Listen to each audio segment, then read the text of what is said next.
Night tiffin ragi ரொட்டி சுட்டுடலாம். நல்லா தண்ணி தொட்டுக்கலாம், இல்லைன்னா கையில் ஒட்டிக்கும். அதனால தண்ணி தொட்டுக்கலாம்.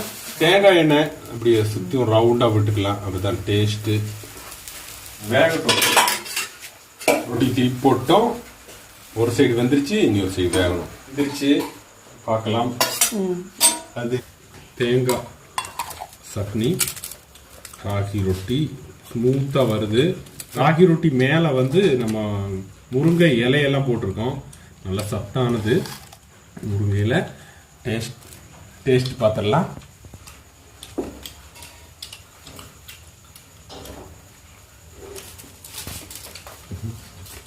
நல்லா இருக்குது ராகி ரொட்டி. நல்லா டேஸ்ட்டாகவும் இருக்குது. சட்னியோடு சேர்த்து சாப்பிடும்போது. வாய் இப்படி பண்ணிட்டு இருக்க